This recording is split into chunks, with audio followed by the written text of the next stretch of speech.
مرحبا، معكم أفنان. فيديو اليوم عبارة عن كيك بارد كتير سهل كتير بسيط بدون فرن، ما بيحتاج الخبز، بس مجرد ان احنا نعمله نحطه بالثلاجة لساعتين يبرد معنا. بعد هيك بنقطعه بنقدمه. كتير سهل، ما في خطوات كثير. فأول شي نشوف المكونات وبعد هيك نبلش بالفيديو.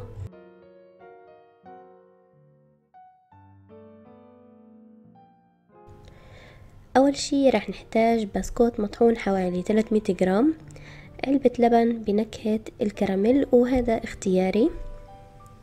لتحضير الكريمة راح نحتاج 2 كوب من الحليب، 3 معالق كاستر بودرة أو نشا، 3 معالق سكر ومعلقتين كاكاو بودرة، وللتزيين شوكولاتة مبشورة.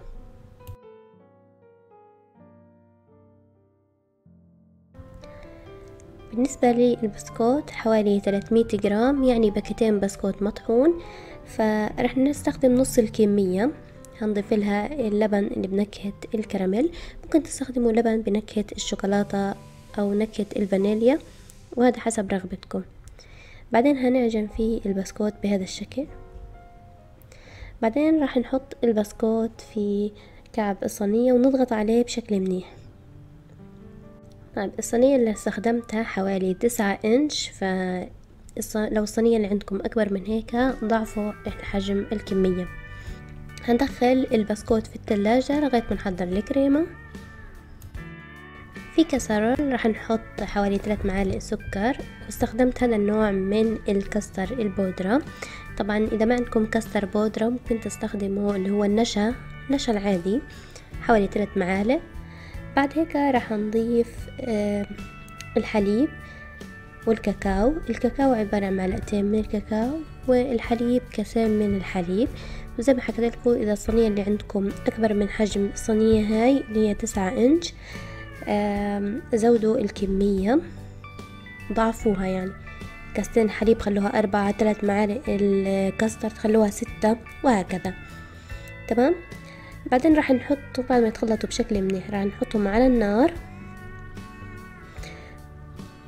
على نار طبعا متوسطة لغاية ما يبدأ يجمد معنا ويعطينا شكل الكريمة. وهذا شكله بعد ما يتجمد معنا. لما يوصل معكم هذا القوام هيك بتكون الكريمة معايا جاهزة. خلاص هيك هنطفي النار.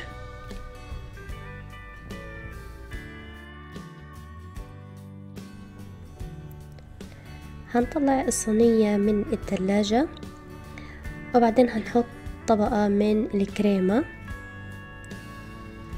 وهنوزعها بشكل منيح فوق البسكوت.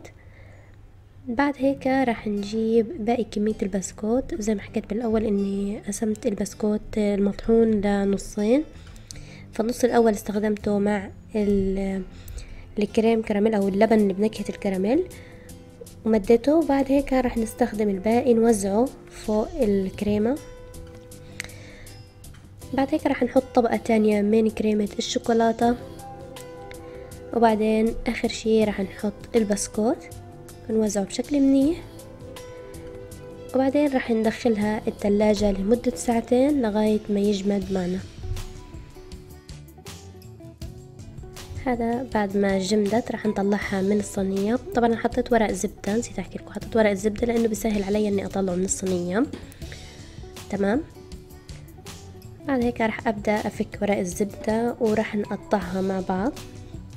طبعا تقطعوها حسب رغبتكم، ممكن مربعات، ممكن دوائر، ممكن مستطيلات، طبعا حسب رغبتكم. تمام.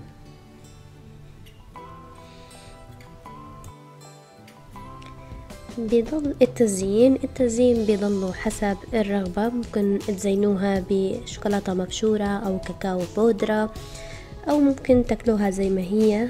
طبعا كل الأحوال هي طعمتها طيبة من غير شي، بس مجرد إنه التزيين يعطيها شكل حلو. شوية شوكولاتة مبشورة عن جالاكسي أو أي نوع، تكون شوكولاتة بالحليب عشان تكون حلوة ما تكون مرة. وبس قدموها مع القهوة، وصحتين وعافية عليكم. وبهيك بنكون وصلنا لنهاية فيديو اليوم. إذا حبيتوا هاي الوصفة لا تنسوا تعملوا لايك للفيديو وشير لأصدقائكم عشان يشوفوا هاي الوصفة. وإذا كنتوا مرين جديد على قناتي وعجبتكم بشرفني انكم تشتركوا معي وتنضموا لعائلتنا.